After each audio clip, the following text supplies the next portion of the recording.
que cette bande, a priori, n'est pas très bien posée. Bah, allez, on va dire c'est raté. Mais on a le droit de rater parce que c'est d'une des opérations dans la rénovation qui est difficile. Donc on va essayer de réparer. Alors, entre deux plaques de plâtre, effectivement, le joint est essentiel parce que sinon, ça se voit, il y a un espace. Faire des joints, c'est un vrai métier. Il y a des gens dont c'est le métier. Nous sommes des bricoleurs, mais on va quand même essayer de réussir. Il va falloir déjà enlever un petit peu ce qui va bien. Puis on va enlever le morceau de bande ici, puis on va essayer de refaire un joint traditionnel. Alors, ce que je ne retrouverai pas, Bernard, c'est évidemment le petit chanfrein qui est à l'origine sur les plaques. Ça, je ne peux pas le retrouver, mais on va quand même en enlever le maximum. Et on va déposer l'enduit. Hop, ça, il entend toujours un peu, c'est pas grave. Donc, au milieu, une couche. C'est de quoi coller, hein.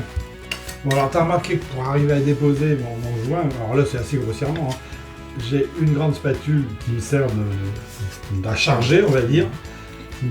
Je prends et j'étale, essayant de ne pas en mettre trop partout, Bon là pour le moment on est dans une étape facile puisque je tartine, hein, je garnis le joint. Donc là maintenant je vais marquer le joint entre les deux plaques. Un joint, ça se fait donc avec de l'enduit à joint et avec une bande à joint.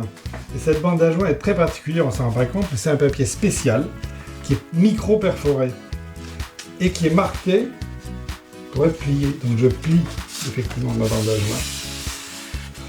Pourquoi je la plie? Parce que je vais me remettre en repère ici, ce qui fait que je vais couvrir le joint vraiment par moitié. Et on va faire ça jusqu'en bas.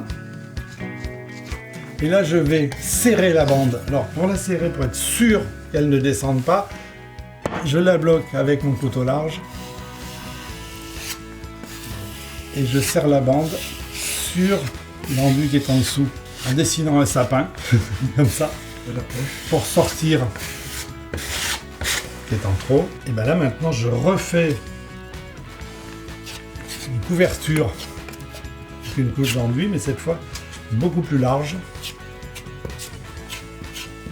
Pour lisser, une lame large, entre 15 et 20 cm. On prend comme ça, parce qu'il y a vraiment un mouvement pour la prendre, c'est-à-dire les doigts dessous. Enfin, moi je suis droitier, alors évidemment ça peut être de l'autre côté. Le pouce, je suis très incliné, et je descends en appuyant.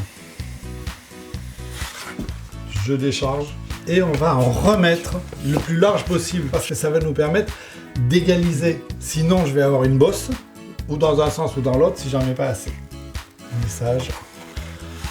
Et là, on voit qu'effectivement, j'ai en fait très peu d'épaisseur à l'extérieur, presque rien, un peu plus à l'intérieur, et normalement, je vais avoir une surface plane. On va laisser sécher. Petit coup de ponçage, et c'est fini.